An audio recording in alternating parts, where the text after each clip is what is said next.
Bonjour à tous et bienvenue sur hlcshop.fr. Je vais vous présenter aujourd'hui le nouveau Super Corsair F2G de chez Rockobi. Rockobi donc est une marque de chez FMS. Donc voici cette nouveauté qu'on a reçue il y a quelques jours. Donc Rockobi, pour vous situer, donc FMS, fabricant historique de Warbird, a décidé de dévier sur une autre marque dédiée plutôt aux petits racers et petits avions de voltige. Donc ce Super Corsair fait partie de la série des Strega P51 Strega, le Sea Fury Critical Mass, et maintenant le Super Corsair.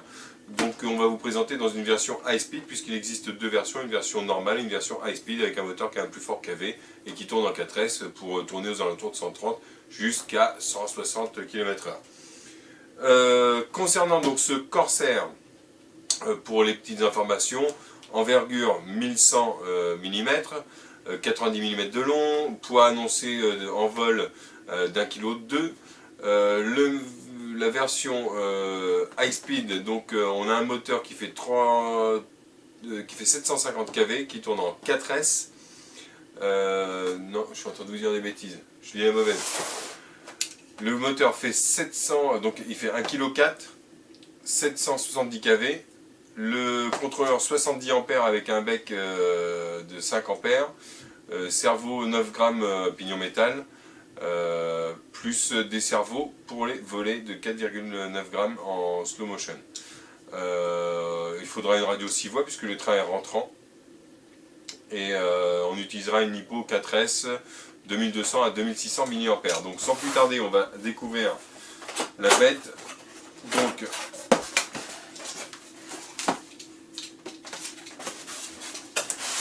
voilà, toujours dans la lignée des nouveaux packaging 2013-2014, tout est rangé dans des boîtes sous carton. Voilà. Donc où chaque élément est rangé soigneusement dans un container en polystyrène. Donc je le découvre en même temps que vous, j'ai pas eu le temps de faire de découverte préalable. On est pas mal occupé en ce moment. On voit que les beaux jours sont revenus. Donc on va découvrir ensemble ce modèle.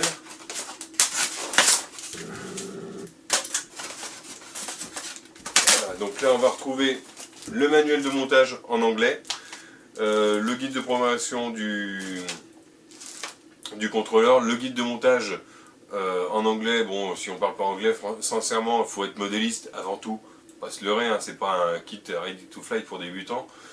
Faut quand même avoir des connaissances en modélisme, avoir monté quelques avions au préalable, c'est pas un mal. Et puis les photos vont suffire à vous guider dans le processus de l'assemblage du modèle. Donc hop, ça c'est fait. Là on va retrouver, donc vous voyez, c'est bien foutu, une petite boîte dans laquelle on va retrouver l'hélice quadripale monobloc, qui est absolument magnifique, qui est laqué blanc avec les petits signes Hamilton, les bouts de pale de couleur, absolument superbe. Et elle est comme le vrai en fait, le vrai possède le vrai F2G a une pale blanche comme ça. Donc voilà, ça on va se la garder de côté. Alors après on va s'attaquer à l'aile. Alors je vais poser ça, puis on va regarder l'aile de plus près. Donc, de votre côté, ce qui vous intéresse, donc là on va retrouver l'étrait rotatif avec un pivot métal, hein, on a un pivot métallique. Les roues sont d'un diamètre, je dirais, hop, je ne vais pas dire, mais ouais, environ 55 mm de diamètre. Donc ça autorisera les décollages sur piste herbe rase, et sinon sur les pistes en bitume ou pistes en dur. Donc la déco est chatoyante, bien évidemment, vous l'aurez remarqué. Donc là on va retrouver donc les volets, alors c'est pas des trois parties, hein, ce sont des volets une partie, c'est pour le petit côté fun. Je pense que sur une petite taille comme ça, reproduire un volet trois parties c'était un peu compliqué. Mais néanmoins voilà, on a le cerveau volet, le cerveau aileron qui est ici, pignon métal 9 grammes, Les charnières sont faites dans le polystyrène. Alors c'est renforcé par un tout petit trait de colle pour éviter les amorces. Je considère qu'il faut toujours rajouter un petit morceau de blinderme pour éviter que l'amorce ne se fasse plus forte. N'hésitez pas à assouplir les charnières au préalable. Voilà, qu'est-ce que je dois dire? Donc comme il y a des LED, vous avez les feux d'atterrissage ici et les feux de nav qui sont à chaque bout. Donc ce qui veut dire que vous avez beaucoup de fils qui passent sous des petits, comment dirais-je, des petites autocollants. Alors n'hésitez pas à les repasser, c'est pas souvent très bien fait. Même là, tiens, tu vois le collage de la LED, pas terrible. Il faudra pas hésiter à remettre un petit point de colle sur le capotage de la LED ici. Voilà. De ce côté ici, on va retrouver. Alors tiens. Donc ce qu'ils ont fait chez FMS, tous les câbles passent dans un tronçon central. Je ne vais pas ôter le scotch. Je vais pas ôter le scotch pour voir comment c'est fait. Mais en fait, ici, on retrouve un connecteur rapide qui est déjà intégré dans l'aile.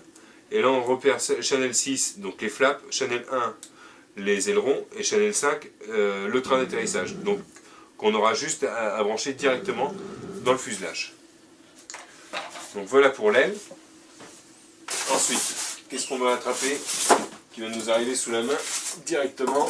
On va aller sur le fuselage.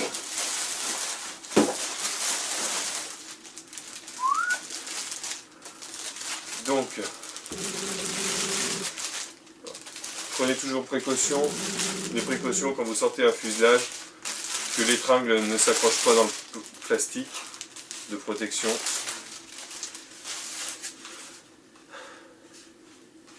Ouais, c'est pas mal. C'est vraiment très joli, la déco est propre, c'est assez soigné.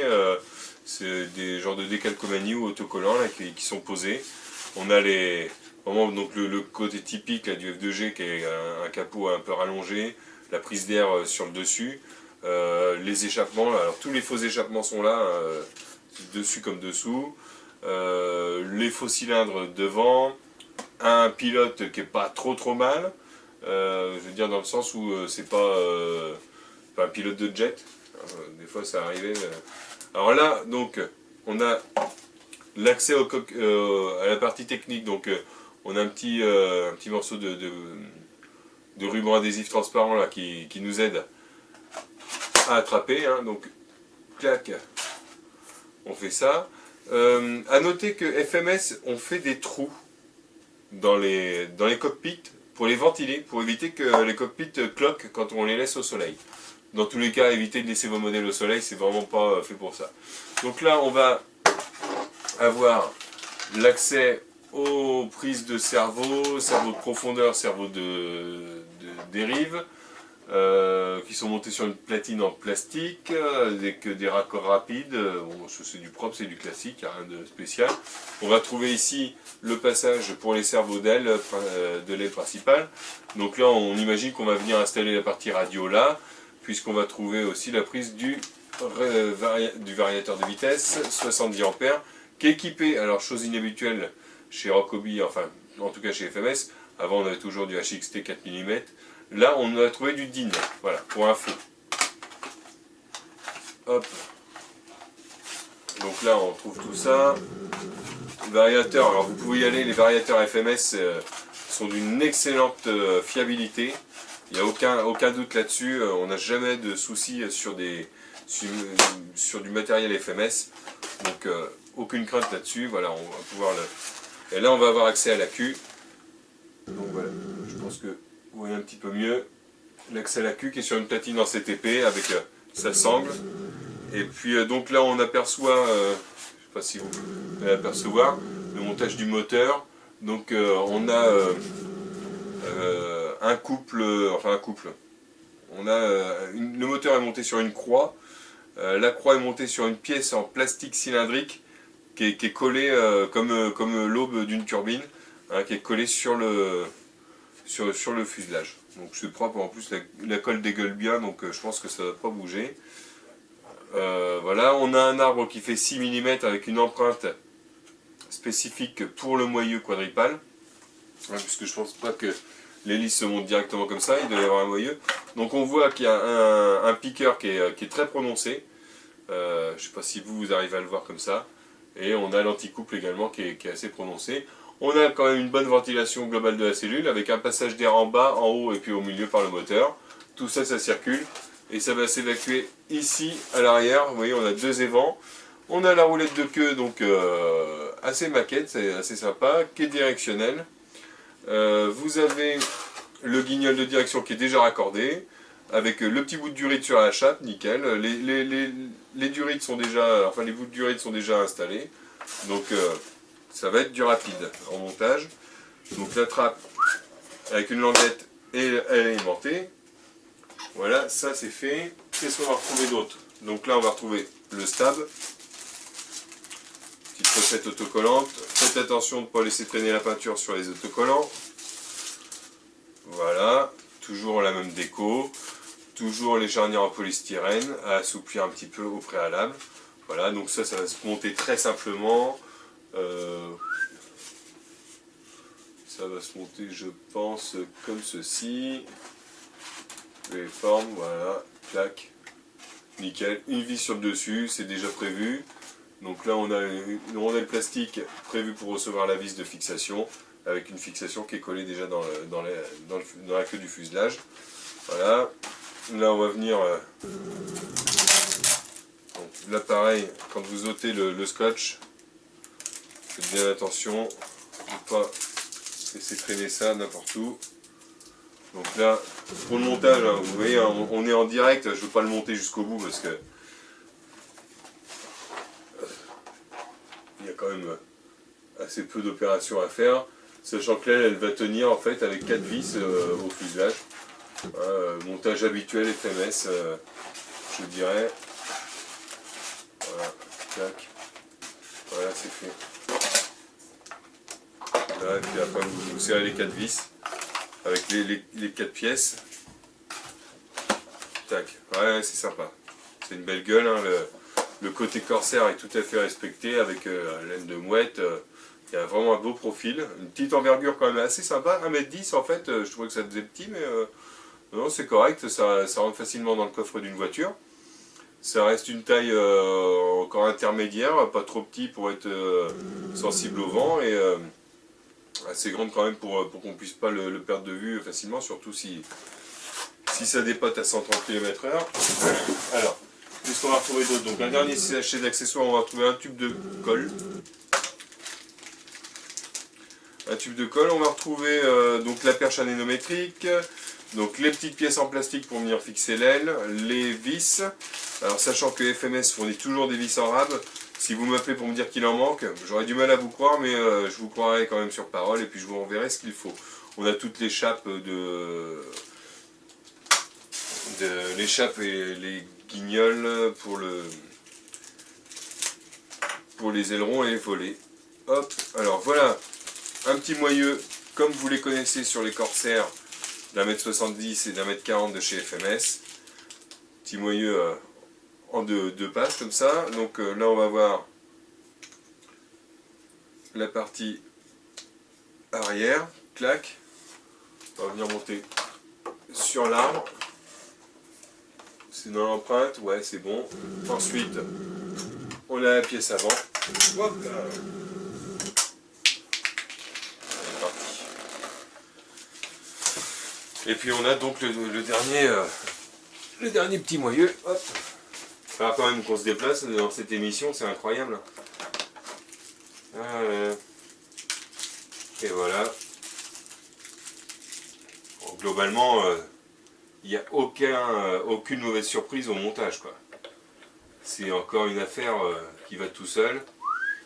On serre ça, terminé. Voilà votre Corsair. Il est monté. Il y a 1, 2, 3, 4, 5 vis à mettre. 5 vis à mettre et puis les 1, 2, 3, 4, 5, 6 guignols et 6 guignols et la tringlerie à fixer. Voilà. Et là vous avez votre Corsair en ordre de vol. Très très joli. Hein. C'est vraiment c'est une belle machine. Je pense qu'à mon avis vous allez pouvoir vous éclater avec ça. Ouais, puis alors vraiment l'hélice est super sympa, c'est vraiment très, très joli. Les débattements, de toute façon ça sert à rien de mettre des débattements de malade. puisque la machine va tourner quand même assez rapidement. Qu'est-ce que je voulais vous dire d'autre? Je vais vous faire quand même une petite vidéo de la séquence du train pour vous faire plaisir. Voilà, donc j'ai branché rapidement, donc vous pouvez voir les LED. Donc les LED en plus qui flashent bien comme il faut. Avec ça un peu. Et donc le train.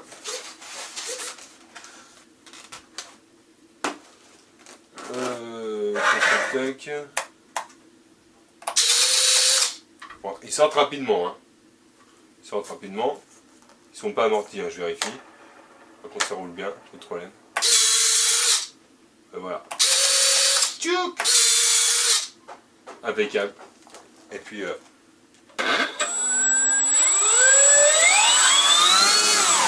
alors là je suis qu'en 3S et je peux vous dire déjà que ça tire. Je peux vous dire que ça tire. Donc voilà. Voilà la bébé. Voilà la petite bête. Donc je vous remercie de m'avoir écouté. Faites de bons achats et à bientôt sur hlcshop.fr. Ciao.